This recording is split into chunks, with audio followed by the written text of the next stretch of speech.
늘 짚어야 될 문제들이 참 많네요. 참 많습니다.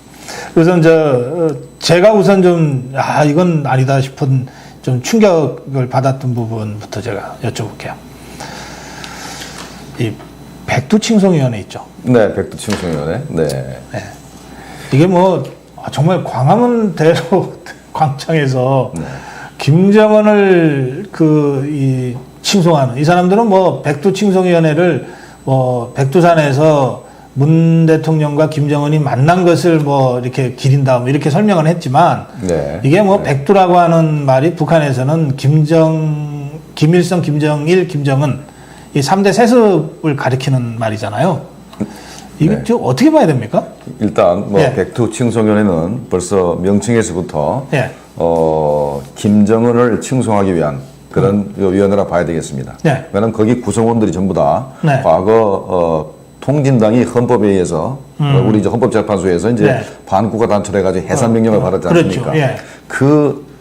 거기에 그 당시에 거기에 참여했던 사람들이 다시 민중당이라는 세력을 구성했고 그런 사람들이 주로 이제 그 백두칭송위원회를 구성하고 있습니다. 그러니까 네. 첫 번째가 이제 국민주권연대라고 그러는데 그 아래 또 6개 단체가 있는데 네. 보면 민권연대, 주권방송, 민주통일당 추진위원회 이런 뭐 6개 단체가 있는데 네. 이 사람들이 주로 하던 행동 자체가 미국 대사관에서 앞에서 성조기를 뭐 찢고 하는 뭐 시위도 하고 예. 그다음에 이제 작년 12월 달에 이 사람들이 전부 다 민중당에 전부 다 가입을 했습니다. 아, 그래요? 민중당이 바로 통진당의 바로 후신이고. 네. 예. 그러니까 저 성격 자체가 벌써 종북이고 네. 친북이다라고 이제 봐야 되겠고. 그다음에 또 하나 단체가 이제 그 백두칭송위원회를 구성하고 있는데 네. 한국 대학생 진보 연합이라고 이 단체가 있습니다. 네, 네. 이 단체가 이제 백두칭송위원회가 11월 7일 날 결성이 됐는데 그 전날 11월 6일 날 태영호 공사가 네. 기독교 단체에 와서 강연하기로 했는데 이 사람들이 그 태영호를 체포하겠다고 뭐 체포조를 체포조를 만들고 그러는 바람에 태영호 공사 자신은 자기가 체포된다 하더라도 신변 안전을 위협받는다 하더라도 나는 강연을 하겠다라는 예. 입장이었는데 경호하고는 경찰들이 너무 위험하니까 네. 강연할 수가 없다 그래서 이제 강연을 못하게 된 그런 사건이 벌어졌었어요. 아니 근데 무슨 체포조를 뭘 가동한다 해도 그래봤자 그게 뭐 수십 명일 텐데 많아야. 네. 아니 우리 대한민국 경찰이 수십 명 그거를 겁을 냅니까? 현재 이 단체가 하는 행동 자체가 벌써 네. 국가보안법 위반이고, 네, 네. 그날 불법 시위가 분명합니다. 네. 그런데 불구하고, 현 정부 들어서서는 보안법을 적용하는 경우가 거의 없고, 네, 네. 그 다음에 불법 시위에 대해서도 경찰이 방관하는 그런 모습을 보이고 있기 때문에, 네. 이 사람들이 기가 살아가지고 이렇게, 탈북한 그 태영호 공사를 이제 체포한다 그러고, 예. 그 다음에 그 강연을 방해하고 하는 그런 행동을 하고 있습니다. 이렇게 위협을 하는 목적은 위축시키려는 거잖아요. 그렇죠. 예. 그러면 이를테면은 당장 태영호 공사부터 강연 취소당하면, 예? 경찰이 너무 위험하니까 막 이러면, 아직 이 사람도 사람인데 위축 안 당할까요? 냉면 발언에 대해서 태영호 공사가 한 말이 저는 이게 위축의 결과라고 보거든요. 그렇죠. 아주 전형적인 경우죠. 예. 태영호 공사가 평소에는 상당히 북한에 비판적이었는데 네. 지난번에 냉면이 목구멍으로 넘어가느냐 하는 리성건 네. 조평통 위원장의 발언에 대해서 네. 상당히 변명조로 얘기를 했습니다. 글쎄 말이에요. 네. 예. 뭐 북한에서는 그게 네. 뭐 욕이 아니다 뭐 이런 식으로. 이런 식으로 얘기해. 뭐라고 그랬냐면 예. 이거는 상관이 하급자한테 하는 말이다. 또 이거는 아버지가 부모가 자식한테 하는 말이라 그러면서 리선곤 위원장이 의도적으로 가가지고 얘기했을 리는 별로 없다. 어허. 이렇게 해서 북한을 비호했죠. 네. 그래서 제가 그 말을 이제 방송에 나가서 받아가지고 네. 뭐라 그랬냐면 그러면 그 자리에 모였던 사람이 CJ 회장, 손경식. 네, 손경식 회장이 80대고, 예. 리성건이는 50대입니다. 그렇죠. 자기 아버지 뻘이에요. 그러면 리성건이가 CJ 회장한테 상관이냐? 네. 아니면 아버지냐? 예. 왜 거기 가서 냉면이 그러니까. 목구멍으로 넘어가는 소리를 했느냐? 네. 그건 태영호 공사가 내가 잘못한 거 아니냐? 이렇게 제가 네. 반박을 한 적이 있습니다. 그러니까 누가 봐도 그거는 이제 조금 억지 해석인데 이 태영호라는 사람이 그렇게 억지 해석을 할 만큼 사실은 좀 위축됐다. 저는 그렇게 보거든요. 맞습니다. 아주 그래서 정확한 지적이십니다. 굉장히 안타깝고 네. 한편으로는 이런 식으로 북한이 또 대한민국의 좌익이 하면은 먹힌다라고 하는 것은 우리가 이 우파가 정확하게 알아야 되겠다. 그렇죠. 그러니까 과거에 황장엽 씨도 네. 그 미국에 가서 북한의 실상을 얘기하고 하려고 했습니다만은 뭐 김대중 노무현 정부 10년 동안에 미국을 가질 못했죠. 네. 예, 가질 못한 그런 상황이 있었고 국내에서도 대부분의 활동들이 전부 다 그 제지를 당했었습니다. 그러니까요. 예. 그러니까 하여간 가슴에 한을 품고 살다가 2010년도 이명박 정부 들어서 가지고 2010년도 10월 10일 날 마침 또 북한의 당창간 기념일에 아침에 돌아가셔가지고 네. 혹시 북한이 암살한 거 아닌가 이런 그 유언배도 돌고 그랬었습니다. 그러니까. 근데 또 한 가지는 제가 이걸 이 백두 칭송위원회를 보면서 이게 좌파의 아주 전형적인 선도투쟁 방식이다. 네. 그런 생각이 들더라고요. 뭐냐면 이 문익환 목사가 북한을 갔을 때 다들 어떻게 북한을 이랬잖아요. 근데 갔다 오니까 갈 수 있는 곳이네 이렇게 되잖아요. 그렇죠. 네. 임종석이 임수경을 보낼 때도 그런 거거든요. 아니 대한민국 대학생이 어떻게 저 평양에 저런 데 가서 막 저렇게 말도 안 된다 그랬는데 세상이 무너질 것처럼 깜짝 놀랐는데 막상 가서 뭐 또 갔다가 와서 감옥살이 갔다 오고 또 이렇게 정상적으로 다시 사회 나와서 국회의원도 하고 실장도 하니까 이제 북한을 그렇게 왔다 갔다 하는 그것이 이제 아무것도 아닌 일이 되잖아요. 성역이 자꾸 이제 무너지는 그렇죠. 거예요. 네. 그러니까 좌파는 끊임없이 이걸 성역을 무너뜨리기를 해요. 저는 아직도 대한민국 국민들 사이에서 김일성, 김정일이, 김정은이 아무리 이미지가 좋아졌다 어쩌고 하지만 이게 전쟁을 일으킨 자들이고 우리의 이 2천만 주민들을 굶겨 죽인 자들이고 한시라도 전쟁을 하기 위해서 이런 독재자인데라고 하는 생각이 있다고 봐요. 네. 있는데 이제 대한민국 서울 한복판에서 대한민국 국민들이 그 중에서 뭐 극소수 일부긴 하지만 막 김정은을 찬양하고 뭐 이 사람들이 뭐 민족의 영웅인 것처럼 막 이래버리면 네. 이런 게 어쨌든 조금씩 이른바 성역을 무너뜨리는 그런 선도투쟁 아닙니까? 정확히 예. 말씀하신 게 바로 국가보안 이런 사람들에 대해서 네. 북한을 찬양하고 또 찬양하기 위한 단체를 결성했음에도 불구하고 네. 보안법 적용하지 않았지 않습니까? 그러면 이것 자체가 벌써 국가보안법을 무력화시키고 네. 앞으로 국가법을 적용할 수가 없는 겁니다. 왜냐하면 그 다음 사람들이 왜 그렇죠. 자기보다 더한 행동을 했는 사람에 대해서 이렇게 보안법 적용 안 했는데 나에 대해서 적용하느냐라고 네. 항의할 수가 있죠. 그러면 이것 자체 행위 자체가 벌써 국가보안법을 무력화시켰기 때문에 그렇습니다. 앞으로 이 친북 종북 세력에 대해서 단죄할 수 있는 수단이 사라져가는 겁니다. 네. 그런 그렇죠. 측면에서 굉장히 문제가 크다고 생각을 하죠. 그러니까 북한이 70년 동안 이 대한민국을 적화하려고 두 가지를 정말 집요하게 추진해 왔잖아요. 하나가 국가보안법 폐지하는 거, 하나가 주한미군 철수하는 거. 이 두 가지가 지금 사실 흔들리고 있어요. 네. 흔들리고 있어요. 이게 이제 깜짝 놀랄 만한 것이 예. 제가 이제 광화문에 이제 주로 뭐 방송을 예. 하기 위해서 이제 자주 나오지 않습니까? 네. 보면 한 뭐 수천 명이 그룹을 지어서 앞에 선도 차량에서 마이크를 해서 이제 큰 방송을 합니다. 예. 양키 고홈, 양키 고홈. 네. 그다음에 이제 그 사드 배치 반대. 이걸 크게 하면 그 한 수천 명이 따라다니면서 계속 그 소리를 치면서 그 미국 대사관을 포위를 하고 계속해서 밤새도록 소리를 치는 겁니다. 네. 그래도 경찰이 제지하거나 하는 일은 없습니다. 그러니까. 이제 그렇게 해서 뭐 주한미군 철수가 아무렇지도 않은 주장처럼 이제 자꾸 만들어가는 거죠. 그리고 이제 또 잊을만 하면 문정인 같은 대통령 외교안보 특보가 이거 뭐 평화협정 뭐 하고 종전선언 평화협정하면 주한미군 이거 읽는 게 명분상 좀 뭐 그렇지 않을까 뭐 이런 소리 쓸으라고 네. 자기는 아니라고 하면서 네. 이런 식으로 해서 자꾸 성역을 이제 무너뜨리는 거 저는 이게 좌파의 아주 잘 계획된 치밀한 전략으로 이 사람들이 움직인다 저 그렇게 봅니다. 네, 그래서 바로 이게 북한이 1980년대 고려연방 창립안을 이제 제시를 했죠. 네. 거기 보면은 이제 여러 전제권이 몇 가지 있는데 바로 이제 제일 큰 게 바로 국가보안법 철폐. 그러니까 공산당의 합법화입니다. 네. 활동의 합법화. 네. 그다음에 이제 주한미군 철수. 이 두 가지인데 이 두 가지가 가장 큰 겁니다. 그렇습니다. 이게 무너지게 되면 바로 연방제 통일을 할 수 있는 그 조건이 마련되는 것이죠. 그래서 저도 우파가 또는 대한민국 정부가 북한과 관련된 성역 무너뜨리기를 해야 된다고 생각해요. 뭐 정부가 하라 그럴 수는 없지만 우파는 해야 된다고 봐요. 예를 근데 어떤 성역이냐? 김정은 참수하자. 이건 마치 무슨 뭐 하면 안 되는 말처럼. 그래서 저 참수라는 단어 쓰지 마라. 뭐 이런 식으로까지 막 얘기하잖아요. 네네. 예. 아니 무슨 그런 거 해야 된다. 그리고 우리도 자체적으로 핵 개발해야 된다라고 하는 또 다른 성역이 있어요. 그렇죠. 네, 네. 그런 거 우리가 자꾸 우리도 무너뜨려 가야 된다. 예. 이에는 그런 거 아닌가요? 그러니까 조금 고상하게 얘기하면 네.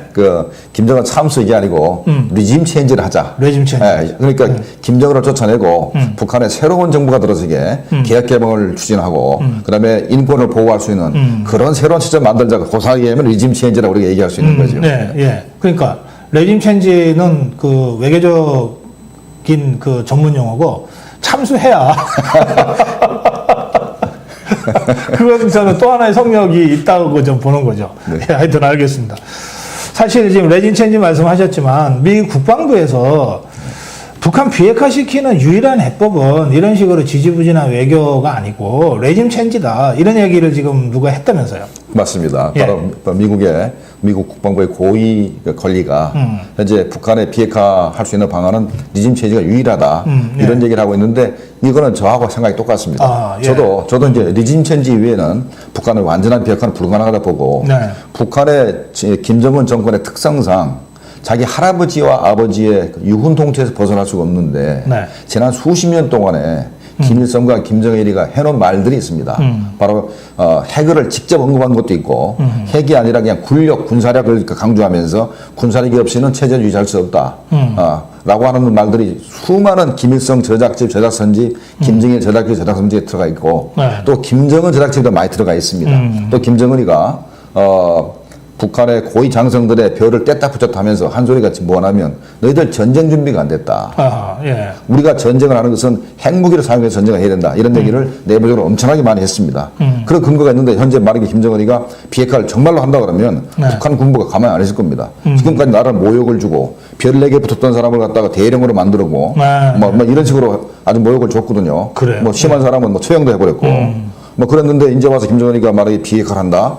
이거는 북한 군부가 용납할 수 있는 게 아닙니다. 그렇죠. 북한의 네. 정권의 성격상 비핵화는 힘들고 하니까 결국 진정한 비핵화가 되려고 그러면 네. 리짐 체인지가 돼야 된다. 김정은이가 물러나고 네. 죽든가 뭐 상관이 없습니다. 뭐 죽이면 더 좋겠지만은 죽든가 아니면 뭐 해외로 망령을 하든가 어찌됐든 간에 권력에서 손을 떼고 네. 새로운 정권이 들어서기 전에는 완전한 북한의 비핵화는 불가능하다라고 저는 생각을 합니다. 지금 미북 간 관계도 지지부진하고 그래서 그런지 핵경제 병진 노선에서 이제 김정은이 올 신년사에 이제 핵은 빼고 이제 경제만 한다고 했다가 다시 핵경제 병진 얘기가 다시 나온다고 그러대요. 네. 북한에서. 예. 그게 이제 예. 이달 초에 네. 노동신문에 논평원이 글을 썼어요. 네. 현재 만약에 미국이 제재를 해제하지 않으면 우리가 핵경제 병진 노선을 다시 시작할 다시 수 할 있다. 수밖에 없다. 이런 말을 이제 끄집어 내니까 바로 이제 조총련의 조선신보에서 또다시 받아가지고 그러면 그걸 그대로 받았습니다. 그대로 네. 받아가지고 핵경제 병진 노선. 그러니까 우리가 다시 핵실험을 하거나 미사일 발사를 할 수 있는 거로 우리는 해석한다라고 해서 맞장구를 쳤죠. 네. 그러면서 이제 미국을 이제 압박하는 건데. 그 말하자면 칼럼을 쓴 건데 네. 그 칼럼니스트가 지 맘대로 씁니까? 북한에는 예. 우리가 이제 노동신문을 이제 먼저 분석을 주로 합니다. 네. 국정원에서 이제 분석을 하는데 예. 노동신문에 실린 글은 북한의 공식 반으로 봅니다. 그 전에 노동신문 네. 시기 전에 네. 조선중앙방송, 조선중앙TV에서 운을 뗍니다. 또 그 전에는 뭐 가지고 또 운을 떼냐면 대남 매체, 뭐 우리민족끼리 예, 우리민족끼리 같은 이런 거. 거 가지고 한번 또 운을 뗐다가 네. 그다음에 조선중앙방송을 했다가 그다음에 결정적으로 노동신문에 나오면 이게 당의 공식 반응이구나. 국가의 공식 반응이라고 분명히 우리가 그걸 해석을 하거든요. 네. 그럼 논평원의 글을 하더라도 이거는 김여정이가 선전선동부 제1부부장이 그걸 자기가 감수를 하고 김정은의 재가를 받아서 나오는 게 노동신문이기 때문에 네. 개인의 의견이 아닙니다. 북한 당국의 의견이기 때문에 이 사람들이 현재 미국을 겁을 주는구나. 만약에 제재를 일부 완화하거나 해제하지 않으면 네. 핵실험을 실행하거나 그래. 아니면 장거리 미사일 발사를 하겠다라고 이제 협박을 하고 있는 겁니다. 그러니까요. 그래서 이게 사실은 이제 김정은이가 자기 입으로 핵 폐기하겠다고 하는 것은 아무도 본 적이 없어요. 그렇죠. 그렇죠. 네. 예. 그냥 이런저런 한다고 하더라라고 하는 전언만 있는 거거든요. 그렇죠. 이제 그런 상태에서 슬그머니 핵경제 병진 노선으로 지금 복귀할 수도 있다. 이렇게 지금 이제 협박을 하는데 이게 협박이 될지 아니면 실제로 그렇게 돌아버릴지는 조금 더 지켜봐야 되겠는데 네. 저는 이 점에서 보면 이번에 그 뉴욕타임스가 보도한 그 있잖아요. 미사일 기지. 네, 이게 이제 네, 사진으로. 그 빅터 차 교수가, 석좌 교수가 지금 그걸 하고 있잖아요. 네, 네, 네. 우선 빅터 차 교수가 어느 정도로 이 북한 문제에 정통하고 신뢰할 만한 사람인지 좀 설명 좀 해주세요. 네, 빅터자 교수는 네. 그 민주당이 집권했을 때 네. 북한 국무부에 있으면서 북한 문제를 직접 다뤘던 사람입니다. 네. 그리고 현재는 그 CSIS 전략국제문제연구소에서 한국 석좌 그러니까 네. 한국 문제에 대해서는 가장 정통한 사람이라 해가지고 네. 현재 한국 석좌를 맡고 있는 사람이고 그다음에 이제 빅터차 교수가 이 공화당 정부 들어서 가지고는 우리 뭐 조선일보라든가 네. 우리 신문에 기고도 많이 했습니다. 북한 핵 문제 관련해서. 네. 그러니까 상당히 정통하게 우리 한국 문제를 그렇죠. 알고 있는 사람이다. 이 사람의 그동안의 활동을 보면 이 사람도 군사적인 행동보다는 외교적 방식을 선호하는데 네. 다만 이 외교는 원칙 있는 외교여야 된다. 그래서 강한 압박을 주장해온 사람이거든요. 이제 하여튼 이런 사람이 지금 추가 폭로를 예고하면서 네. 지금 그 북한에 뭐 13곳에 미사일 기지가 있다 막 이런 식으로 지금 했어요. 네. 예. 이거는 제가 볼 때는 민주당이 선거에서 현재 하원을 장악했지 않습니까? 네. 하원을 장악했고 그러면 이제 민주당이 트럼프 행정부에 대한 압박이 강해집니다. 이렇게 일방적으로 트럼프 대통령이 김정은과 이면 합의를 하거나 네. 그다음에 이 동북아 정세를 미국에 불리한 합의를 할 수 있는 가능성이 있기 때문에 민주당이 굉장히 견제를 할 겁니다. 네. 이런 상황에서 현재 뉴욕타임즈를 통해서 뉴욕타임즈는 굉장히 트럼프 행정부의 그렇죠. 반대쪽이죠. 좀 반대죠. 예. 야당지죠. 야당이 지금. 넘겼다는 얘기는 현재 이런 빅터차가 연구한 그 내용 자체가 네. 트럼프 행정부를 견제하고 그다음에 비핵화 협상을 똑바로 해라. 아하, 괜히 뭐 그렇죠. 김정부가 사랑에 받았다 이런 소리 하지 말고 예. 똑바로 하라는 그런 압력으로서 나타난 건데 앞으로 이것 자체가 이번에 그 빅터차가 발표한 북한의 미사일설이 13곳이나 있고 거기서 계속해서 미사일 능력이 계속 증강되고 있다라고 발표한 것 자체가 아마도 앞으로 트럼프 행정부의 그 북한과의 협상에 대해서 상당한 그런 제약 요인으로 작용할 가능성이 높다 생각이 듭니다. 네.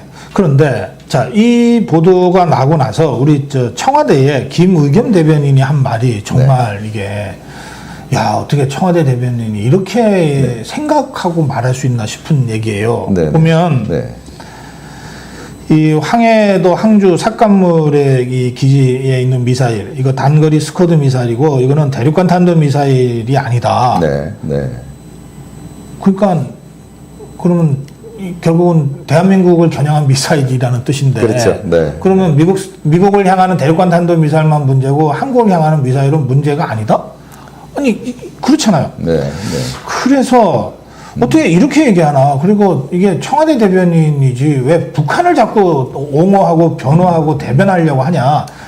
사실은 민심이 좀 굉장히 막 끓고 있습니다. 글쎄요. 참 어떻게 보면은 강 건너 불처럼 남일처럼 얘기를 하고 있지 않습니까? 현재 북한의 핵미사일의 최대 피해자는 한국이고 그다음엔 일본이고 그다음에 세 번째가 어떻게 보면 미국입니다. 그렇죠. 그 미국이 나서서 북한의 핵미사일을 제거하려고 노력하고 있는데 근데 우리 청와대 대변인이 현재 요번에 발견된 거는 스쿼드나 노동미사일 기지지 그게 ICBM 기지는 아니기 때문에 문제가 없다. 더군다나 북한이 언제 이 탄도미사일을 폐기하겠다고 미국과 약속한 적이 있느냐라고 주장을 하는데 여기 두 가지 문제입니다. 첫 번째, 한국 국민도 북한의 핵미사일의 위협을 받고 있습니다만은 주한 미군 기지가 있기 때문에 이게 스쿼드 자체도 상당한 위협이 되는 것이고 노동미사일은 일본을 겨냥하고 있지만은 주일 미군 기지가 뭡니까?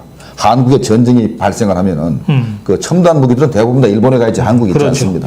그 첨단 무기들이 전부 다 우리 한국으로 이게 이동을 해서 북한군을 막아내는 게 이제 기본이기 때문에 북한이 전쟁 개시 초기에 주한미군 기지와 주일 미군 기지를 타격하게 되어 있습니다.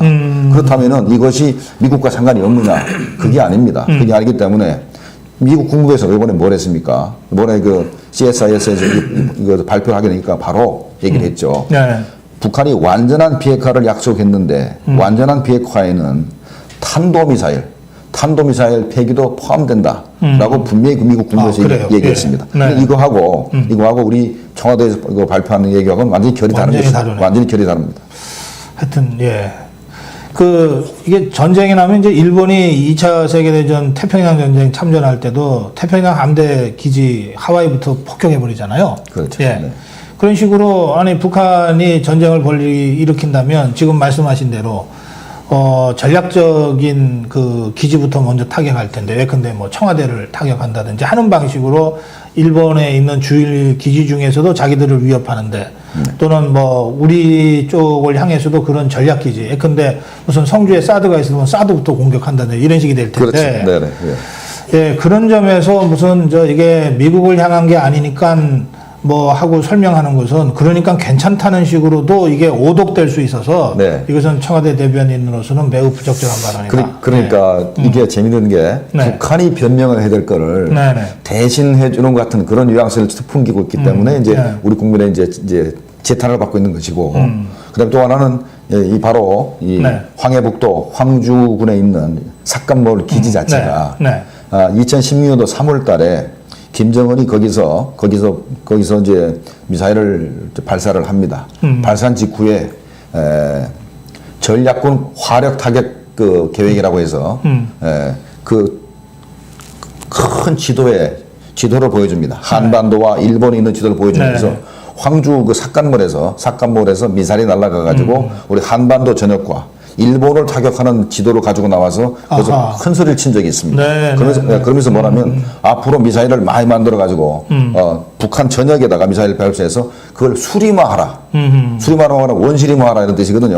그러니까 엄청나게 많은 미사일을 북한 내부에 이렇게 미사일 숲을 만들어라? 이렇게 만들려고 이제 한 게 이제 드러난 게 바로 네. 삭감몰의 그 2016년 3월달에 그런 일이 있었습니다. 참 알겠습니다. 자 그리고요 또 하나 참 제가 좀 이건 아닌데 싶은 그 장면이 있었는데요. 이게 이제 그 GP 철수 문제입니다. 네. 사실은 GP에 가보신 분들이 그렇게 많지 않을 거예요. 그래서 GP 철수 그러면 뭐 그냥 벙커 몇 개 철수하는 것처럼 생각했을지도 몰라요. 네. 근데 이제 어제 그저께 GP 철수 사진을 이제 정부가 이제 우리 국민들한테 공개를 해서 알게 됐는데 이게 굉장히 거대한 콘크리트 구조물이잖아요. 그렇죠. 네. 예, 그리고 사실 북한은 늘 기습 공격을 하니까 그러면 제일 먼저 이제 북한의 화력에 노출될 수밖에 없는 이런 것이라서 최소한의 엄폐를 위해서 그리고 일개 소대가 거기에서 근무를 하니까 상당한 규모이고 그다음에 최첨단 그 감시 장비가 있고 네. 또 중화기들이 있잖아요. 어쨌든. 네. 이런 것인 줄은 사실은 이제 이번에 그림을 보고서 처음 아신 분들이 많아요. 네. 그런데 우리 국방부가 이 철거를 얘기하면서 불가역적 철거 이렇게 표현을 했더라고요. 네. 예, 그러니까 제가 보니까 진짜 저건 한번 철거하면 다시 짓는데 최소한 한 달은 걸리겠다 싶더라고요. 그렇죠. 한 달 이상 걸리겠죠. 예. 그러면 그게 보니까 GP뿐만 아니라 네. GP를 방어하기 위해서 북쪽에다가 차단벽을 설치를 하고 네. 또 남쪽에 차단벽을 설치해서 포사격에서 이렇게 네. 좀 그렇게 방어를 위해서 많은 그 장치가 필요하더라고요. 네. 그렇기 때문에 GP 자체뿐만 아니라 그 주변 시설도 해야 되기 다 지금 네. 철거하는 네. 거잖아요. 그렇기 때문에 한 달 가지고 나면 어려울 수도 있습니다. 그러니까요.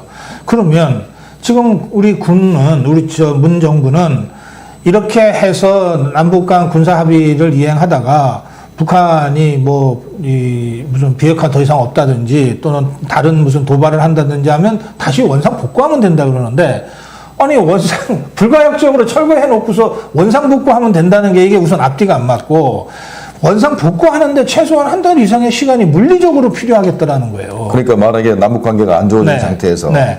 그러면 이제 서로 이제 중화기를 이제 전진 배치하고는 상태가 네. 되는 거 아닙니까? 네. 그런 상태에서 어떻게 GP를 새로 건설하겠습니까? 그러니까. 저게 화기 앞에 노출되는데 예. 아마 새로 만약에 남북 관계가 다시 안 좋아지면은 그 현재 그 파괴한 GP는 다시 만드는 게 사실 불가능한 거 아닌가 생각이 듭니다. 예. 그러면 이제 그냥 노출되는 건데 국방부가 그래서 이제 안보가 지금 구멍이 뚫리는 것 아니냐라고 이제 국민들이 걱정하니까 최첨단 감시 장비로 대체할 수 네. 하니까 걱정 마십시오 이러고 있거든요. 걱정 안 해도 돼요? 지금 문제가 되는 것이 예. 동수 철거한 거 아니겠습니까? 동수죠. 예. 예. 북한은 현재 그 GP 숫자가 예. 260여 개 되고 예. 우리는 뭐 100개 이내입니다. 그래서 북한이 2.5배 이상 가지고 있어요. GP. 그렇다고 그러죠. 그런데 예. 하나씩 서로 없으면 하나씩 없으면 북한은 저 GP가 150개 이상 남게 되고 우리는 하나도 없어지고 그런 상황이 벌어지는 거 이번에 아니겠습니까? 각각 11개씩 철거하기로 한 거죠. 예, 11개를 철거한다가 같은 숫자로. 하려 그러다가 예. 북한이 한 개는 도저히 부술 수가 없다. 그래서 기념으로 남기겠다. 예. 그러니까 우리도 기념으로 하나 남겨. 예, 그게 한계가 뭐냐면, 예. 철원 위에 그 평강이 있습니다. 거기에 이제 까칠봉이라고 있는데, 거기 그 GP에 김정은이가 북한의 그 3대 세습 지도자 중에서 최초로 최종관까지 내려온 건 김정은이 처음이었습니다. 아, 그래요? 거기를 이제 방문했으니까, 네. 거기 성지니까 부실 수 없다. 라고 해서 이제 10개만 부수고 그건 이제 북한은 살려놓고, 네. 그러니까 우리도 이제 할 수 없이 고성에 있는 그 최초의 GP입니다. 1953년도 최초로 만든 GP가 이게 그 역사적으로 의미도 있고, 그다음에 이제 그 바로 금강산에 보이기 때문에 관광객용으로도 만들 수 있다. 그래서 그걸 이제 남겨놓은 상태입니다.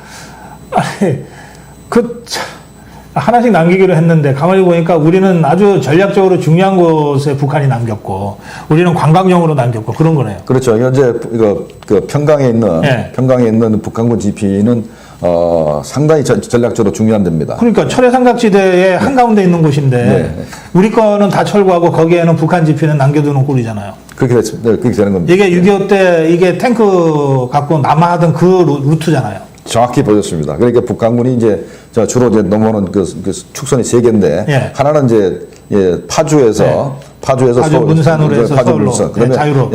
이 철원 동두천 예. 여기에서 이제 서울로. 그다음 하나는 이제 동해안 축선 이게 3개 축선인데 네. 그 중에 정 가운데 있는 축선에 이제 GP가 살아남는 것이죠. 그러니까요. 하여튼 그래서 저는 이런 걸 하면서도 국민들이 안보 걱정을 할 때는 걱정하지 말라. 정말 대비가 돼 있는지 정말 궁금해요. 대비돼 있습니까? 그게 점점 더 힘들어지는 것이 예. 우리가 이제 그 인구가 자꾸 이제 남자 숫자가 줄어들죠. 네네. 그리고 이제 복무기간 단축이 되기 때문에 현재 육군이 한 6개 사단 정도를 이제 네. 줄여야 됩니다. 네. 그래서 이제 육군 숫자가 이제 38만 명으로 줄게 되거든요. 그러면 이제 앞으로 이제 어떻게 이제 방어를 할 거냐 문제인데 네. 현재 해병 2사단하고 그다음에 이제 해병 2사단은 이제 후방으로 이제 뺀다는 얘기가 자꾸 나오고 그다음에 이제 2군단하고 8군단을 해체한답니다. 8군단을 해체한다고 그러니까 현재 뭐 우리가 이제 북한군을 이제 그 병력이 제재할 수 있는 숫자는 자꾸 이제 줄어들고 나머지 부분을 전부 다 이제 그 첨단 장비로 이제 맡겼다고 그러는데 현재 앞으로 통일을 우리가 염두에 둔다 그러면 전쟁이 없다 하더라도 북한이 붕괴돼서 우리 군이 진격하려고 그러면 조엘 위치라는 그 미국의 학자가 있지 않습니까? 그 사람 그 뭐 판단 이런 거를 보면은 현재 한국군 숫자 가지고는 북한의 안정화 작전을 하기가 불가능하다. 그렇죠. 왜냐하면 그때는 첨단 장비가 문제가 아니라 사람 숫자가 많아 문제가 되는데 계속 그 군인대를 줄이는 것은 문제가 된다 이런 얘기를 계속 하고 있죠. 북한의 땅이 남한보다 크잖아요. 우선 넓고 한 15%에서 20% 정도 더 큽니다. 그리고 어쨌든 뭔가를 이게 북한 정권이 뭐 붕괴한 상태에서 안정화시키려면 적어도 뭐 군단위 면단위까지는 누군가가 가서 이게 질서를 유지해야 되거든요. 이제 그러다 보면 지금 우리가 갖고 있는 군의 절대적인 이게 가용 능력이 모든 것을 다 촘촘하게 커버할 수 없는데 왜 자꾸 군을 줄이려고 그러냐. 이게 이 전략적으로 첨단화하는 것은 이게 군 전략상 군 전력을 상승시키는 데는 의미가 있지만 실제로 다른 역시 전쟁 끝내는 거 육군이라는 건데. 네, 맞습니다. 그게 결국은 어떻게 보면은 인기 영합을 하기 위한 정책이기 때문에 그 현재 야당에서도 그 군복무기간 단축에 대해서 뭐라 얘기를 못 합니다. 만약에 군복무기 단축에 대해서 뭐라 그러면 그 표 때문에? 그 표가 떨어지게 되기 때문에 현재 야당에서도 현재 그냥 끙끙 앓고 있는 그런 상태로 생각이 됩니다. 아니 그 표 때문에 그 말 안에서 이길 수 있다면 또 모르겠어요. 맨날 지면서 뭐 지금 그러니까 오히려 지는 거 아니에요? 그래서 네? 이게 좀 문제점을 분명히 적시를 하고 네. 우리가 현재 북한이 아직까지 비핵화도 제대로 한 것도 없고 네. 북한군은 현재 120만, 130만 되거든요. 네. 그런데 자꾸 이렇게 군대를 10만 이상 줄여도 되겠느냐라는 걸 분명히 제시를 하고 네. 현재 군복무가 단축은 시기상조다라고 명백히 할 필요가 있는 겁니다. 네, 그렇게 분명하게 입장을 가지고 정말 토론에서 그거 진리가 없는 문제인데, 예? 그렇게 하면 일부 정말 군대에 한 달이라도 두 달이라도 좀 짧게 가고 싶어 하는 젊은 층들은 일시적으로, 야, 그러고서 표 안 줄지 모르지만, 그러나 저는 국민 전체적으로는 훨씬 압도적인 지지가 우파 쪽에 있을 거라고 생각하거든요. 안보 걱정하는 대한민국 국민들이 절대 다수 아닌가요? 하여튼 그 점에서는 제가 이 한국당의 이런 것, 전략적이지 못한 태도가 참 마음에 안 들어요. 네. 네. 자, 그렇고요. 김정은이 이제 서울 방문을 할 것 같습니까? 저는 처음부터 네. 김정은이 그 서울 방문하려면은 두 가지 전조건이 필요하다. 네. 첫 번째, 미북한 간 정상회담을 통해서 북한에 대한 뭐 제재 해제라든가 예. 이런 상당한 진전이 있지 않으면 오기 힘들 거다 하는 게 하나고 네. 또 하나는 뭐 김정은이가 네. 서울에 오게 되면은 숙소가 호텔밖에 없습니다. 우리는 영빈관이 없거든요. 그렇죠. 호텔에 저기 되면 예. 아마도 시위대가 밤새도록 시위를 해서 잠도 잘 수도 없을 거고 움직이기 거의 불가능할 겁니다. 예. 그래서 이 두 가지 때문에 김정은이 오기 힘들다고 생각했는데 네. 첫 번째 조건 미북한 회담이 정상적으로 현재 그 가동되지 않고 있습니다. 폼페오 네. 장관과 김영철이 만난다고 했는 게 11월 8일 날 만나겠는데 그게 무기연기됐죠. 그래요. 예. 그다음에 이제 트럼프 대통령이 제2차 미북 정상회담을 뭐 예정대로 하겠다고 주장하고 있지만 실제로 할 수 있을지 더군다나 민주당에서 미국의 민주당에서 현재 그 삭감몰에 있는 미사일 기지라든가 북한의 13개 미사일 기지에서 계속해서 미사일 능력이 증강되고 있다는 얘기를 하고 있기 때문에 네. 하면서 2차 미북 정상회담은 할 수가 없다. 이건 뭐 큰 사기이기 때문에 이거 분명히 짚고 넘어가야 된다. 얘기를 하고 있어서 네. 아마도 그 미북 정상회담이 제대로 안 될 가능성이 있습니다. 그래서 김정은 입장에서는 네. 한국에 와가지고 뭔가 얻어가야 됩니다. 북한의 지도자가 베이징을 가든가 네. 뭐 남북 정상회담 가면 먼 걸 항상 얻어왔습니다.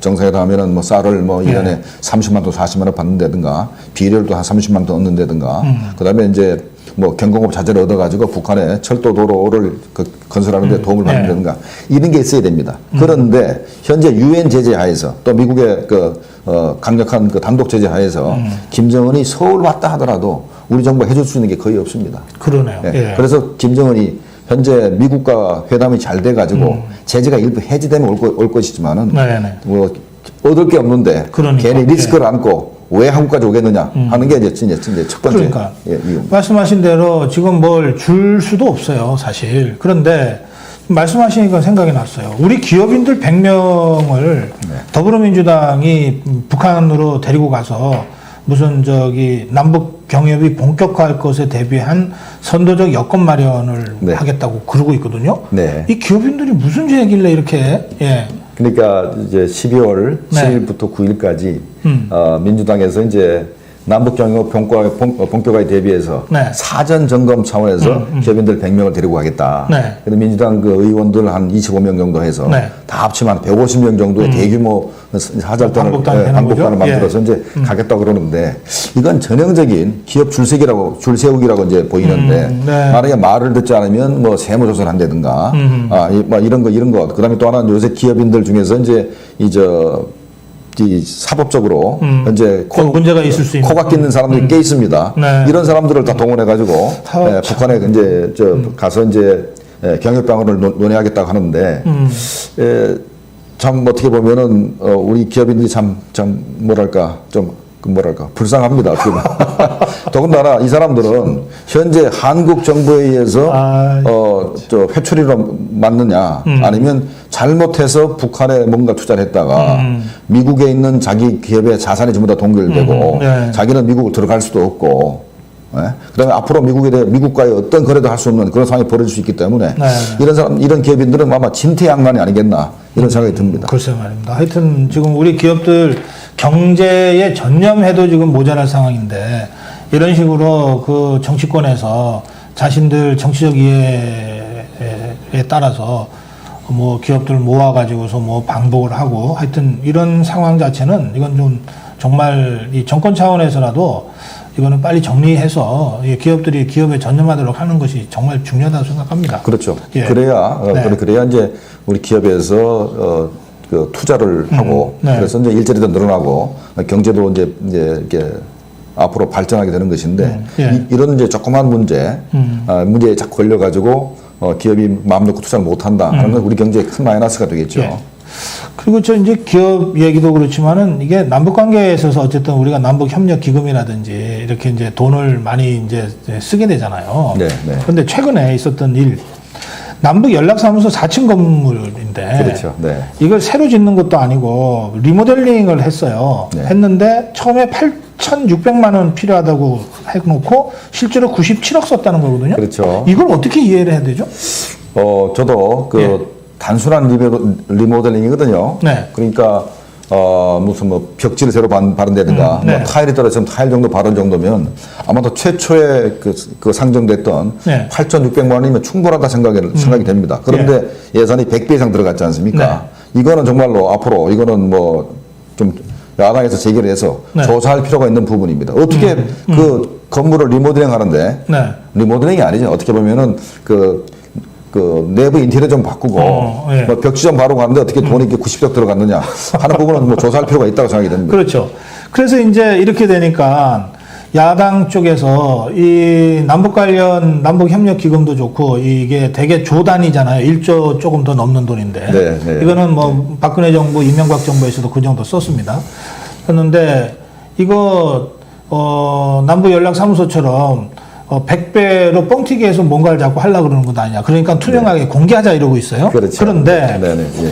예. 이 지금 문재인 정부가 이게 뭐 특수활동비처럼 비공개가 필요하다 이러면서 지금 한 5천억 가까이는 지금 공개 못하겠다 이러고 있잖아요. 그렇죠. 이게 어떤 용도길래 공개를 못하는 겁니까? 그래서 이게 비공개 사업이라는 게 이 예. 항목을 보면은 네. 기타 경제 협력 사업, 그다음에 경영 기반 이게 두 개의 항목인데 네. 세부적으로 뭘 어떻게 하겠다는 게 전혀 없이 네. 현재 그 내년도 예산에 이제 확보된 게 4,172억 원이 됩니다. 4,172억. 이게 전체 1조 800억 되는 전체 예산의 한 38%가 완전히 깜깜이 예산입니다. 어떻게 활용될지 전혀 모르는 네. 예산인데 문제는 거기 있는 게 아닙니다. 예. 어마어마한 돈이 네. 현재 정부가 2018년도에 네. 북한의 철도 도로 건설을 그렇죠. 위해서 남겨놓은 돈이 12조인데 이게 내년도로 2월 됩니다. 12조를 이제 확보를 하고 있는 거고 네. 그다음에 남북 경협 예산이 1조 한 800억 정도 되고 그뿐만 아닙니다. 뭘 했냐면은 그 복권 수익금이 그래요. 예, 예. 복권 수익금 가운데 한 35%가 다른 기금에 배분되게 돼 있대요. 그런데 그걸 남북협력기금 쪽으로 바꾼다면서요? 그래서 이제 한 5% 올려서 40%로 하면 800억에서 900억 돈이 더 생긴답니다.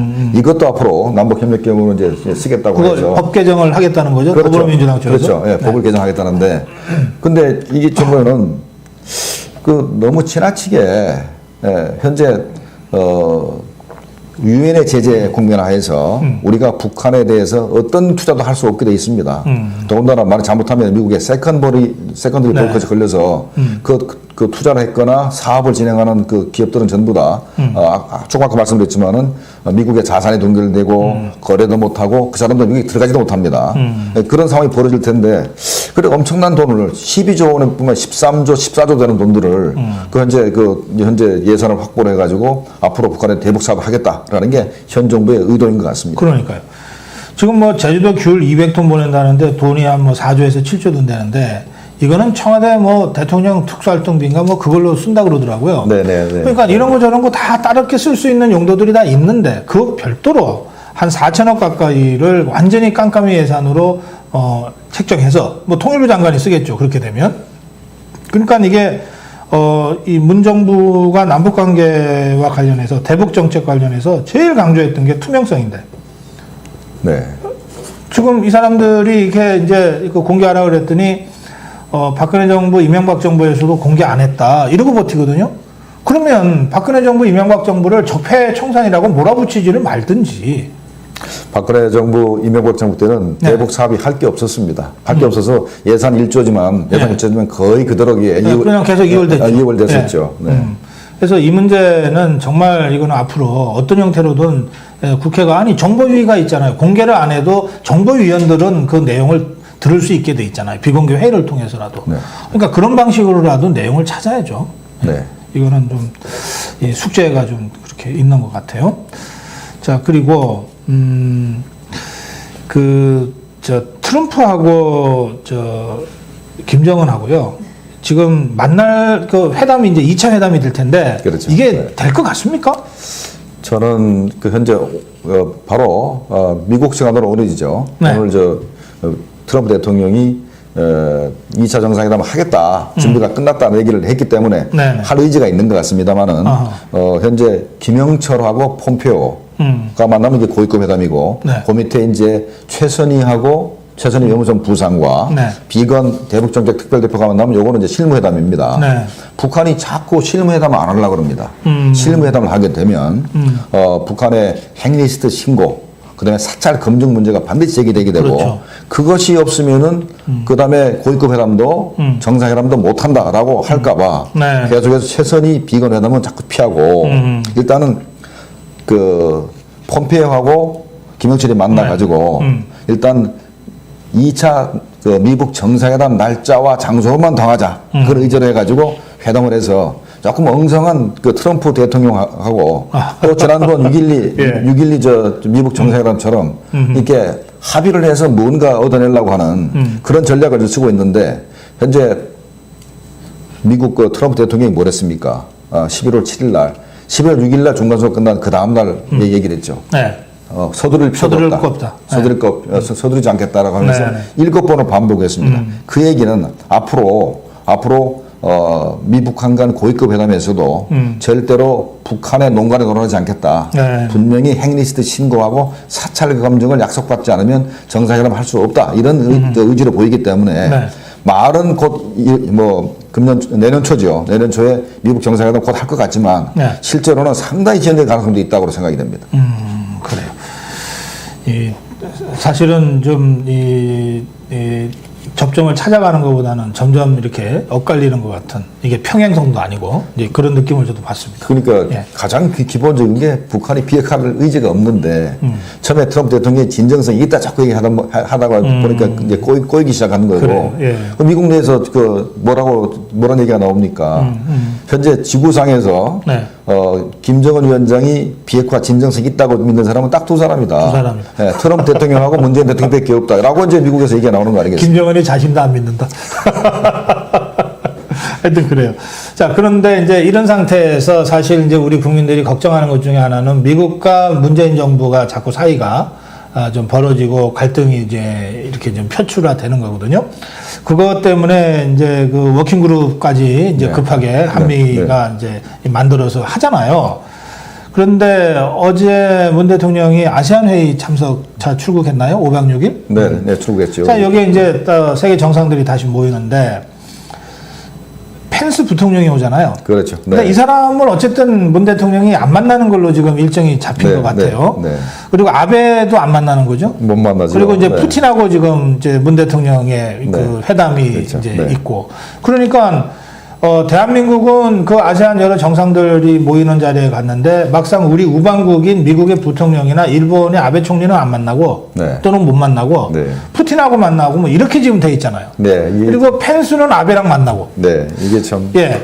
이게 참 아주 정말로 그 뭐랄까 정말 이상한 일이 벌어지고 있는 겁니다. 네. 그 사실 과거에 네. 그 냉전 시대 또 냉전 시대 이후에도 한미일 동맹과 중국, 러시아, 북한의 동맹 이렇게 네. 대륙 세력과 해양 세력이 바로 휴전선에서 그랬죠. 세력의 뒤에 충돌하고 네. 그래서 우리가 항상 한미일이 항상 그 안보 문제에서는 같이 갔었습니다. 뭐 역사 문제가 있었어도 네. 그러나 안보에 관해서는 미국과 일본과 한국이 공동 보조를 쭉 해왔죠. 그런데 현재 미국과 일본은 네. 북한에 대해서 강력한 제재를 해야 된다는 입장이고 네. 한국 정부는 북한이 현재 그 힘들어하니까 일단 제재를 해제해주면 북한이 비핵화를 할 거다라고 주장을 하면서 지난번에 유럽에 가서 뭐 영국이나 프랑스, 네. 독일의 저 정상들한테 설명을 하고 그랬지 않습니까? 그래요. 아마도 요번에 우리 대통령께서 아세안 정상회 가서도 아세안 10개국뿐만 아니라 네. 뭐 호주, 뉴질랜드, EAS, 동아시아 정상회 이런 데 가서도 계속해서 아마 그 말씀 하실 겁니다. 네. 그런데 반대로 이 펜스 부통령은 계속해서 다른나라 정상회 되면서 북한이 비핵화할 때까지는 절대로 제재는 해제할 수 없다. 여러 나라들의 그 동참을 바란다 하고 네. 이 각이 서기 때문에 아마도 그 우리 대통령께서는 펜스 부통령을 만나기도 그렇고 아베도 만나기 그런 게 만나면 꼭 그 말을 해야죠. 대북제재 동참하겠다 강력하게 그럼 이제 해야 자꾸 되는데. 이견이 노출되겠죠. 그렇죠. 여기서 그러니까 여기서 어긋나니까 결국은 미국과 일본의 그 정상 또는 정상급을 만나지 못하는 게 아닌가 이렇게 생각이 듭니다. 그래서 저는 이렇게 보면 지금 이 외교안보 라인이 말이에요. 정의용 실장은 통상 전문가고, 그다음에 조명균 장관, 뭐 정경도 국방장관, 그다음에 강경화 외교장관 이런 구성인데. 네. 저는 이번에 경제 문제가 하도 심각하니까 정책실장하고 경제부총리를 바꿨잖아요. 네. 사실 따지고 보면 그 맨파워 그 면면으로 보면 외교안보 라인이 심각하기는 더하다 저는 그렇게 개인적으로 생각하거든요. 네. 네. 그런데 이 팀으로 계속 갈 모양이죠. 뭐 일단은 그 외교안보 팀을 교체한다는 얘기는 전혀 없습니다. 네. 전혀 없고 문제는 장관급에 있는 것이 아니고 네. 청와대 전체 분위기. 그러니까 전하계 네. 그 옛날에 운동권 출신들이 많이 갔고 그 사람들이 그 운동권도 이제 보통 운동권이 아니고 이제 주사파 출신이 많지 않습니까? 네. 그 양반들의 그 큰 분위기. 그다음에 또 대통령의 또 그런 그 거기에 동조. 네. 그렇기 때문에 아마도 현재 그 아무리 장관을 바꾼다 하더라도 현재 그 약간의 북한의 우호적이고 친북적이고 한 그런 걸로 저는 바뀔 것 같지 않습니다. 그러네요. 네. 그 임정석 비서실장이 남북 협의 이행 추진위원장 자격으로 국방장관, 뭐 통일부 장관 다 이렇게 대동이라는 표현은 적절치 않다고 임 실장은 얘기했지만 국민이 보기에는 다 대동하고 다닌 네. 더구나 국정원장까지. 네. 예. 그런 상태니까 지금 우리 김 교수 말씀하신 대로 뭐 장관 한두 명 바꾼다고 해서 그 구조가 바뀌냐, 그 전체적인 정책 기조가 바뀌냐, 이제 그렇게 문제. 그래서 요새 저도 오늘 신문에서 봤는데 네. 사람이 먼저다라는 그 캐치프레이즈가 있는데 예. 북한 사람이 먼저다 이런 게 오늘 신문에 났더라고요. 사람이 먼저다, 북한 사람이 먼저다 그러고 그다음에 이제 기승전결이라는 표현이 있지 않습니까? 네. 기승전 북한이다. 뭐 이런 말도 제 신문에서 오늘 봤는데 아주 예. 재미있는 표현인 것 같습니다. 네, 저도 지금 이제 연말이 다가오니까 이제 문재인 정부를 이제 평가하는 뭐 이런 특집들을 각 언론사에서 이제 하고 있어요. 그래서 저도 이제 그 특집 기사 중에 한 꼭지를 지금 쓰고 있는데요. 쭉 저도 이렇게 늘 매일매일 뉴스를 다루다가 이렇게 좀 떨어져서 보게 되니까 문재인 정부에서 남북관계 영역에서 이 과속이라고 하는 거는 이건 좀 속도 위반이요. 네. 100km 제한 속도인데 110을 달렸다, 120을 달렸다, 150을 달렸다에 따라서 벌점이 다 달라지잖아요. 그렇죠. 그렇게 표현을 네, 하시는 근데 과속을 했는데 좀 심하게 과속을 한 것 같다. 그 과속이 의도적인 겁니다. 왜 그러냐면 예. 노무현 정부 때 이제 14공동선언이 임기 말에 있었기 때문에 그래요. 예. 결국은 그 남북 관계를 획기적으로 발전시키지 못했고 그다음에 다음 정부가 들어서도 정권이 바뀌어도 네. 다음 정부 들어서도 그걸 되돌릴 수 없을 정도로 진전시켜야 되는데 그래. 지난번에 그렇게 못했기 때문에 요번에는 정권 초기에 일찍 해서. 남북 관계를 획기적으로 발전시켜서 정권이 바뀐다 하더라도 되돌릴 수 없는 정도를 만들겠다는 게 기본 목표이기 그렇죠. 때문에 그렇죠. 이건 뭐 엄청난 속도로 현재 남북 관계를 진전시키려고 이제 계속 하고 있는데 현재 마음대로 안 되는 겁니다. 대목 받고 있죠. 근데 그리고 막 국회에서 이게 비준을 받으면 법률적 효력이 생기니까. 그렇죠. 네. 국회 비준 받으라고 막 밀어붙이는데. 네. 이 대목에서는 어쨌든 한국당이 국회 비준 안 된다고 버티는 건 참 용케 잘 버틴다 그런 생각이 그렇죠. 과거에 만들었던 국회 선진화법 때문에 네. 현재 그걸 이제 잘 지키고 있는 것 같은데 네. 국회 선진화법이 이제 한국당이 여당일 때는 굉장히 골치가 아팠는데 현재 야당에 대해서는 굉장히 좋게 쓰이고 있는 그런 역할을 하고 있습니다. 예, 이런 걸 세용지 마라 그러는 건데. 김정무 교수님 오늘 뭐 이 외교안보 전반에 걸쳐서 굉장히 복잡한 이슈들이 많았는데 쭉 이제 정리를 해주셔서 고맙습니다. 오늘 여기서 마무리할게요. 고맙습니다. 네. 예.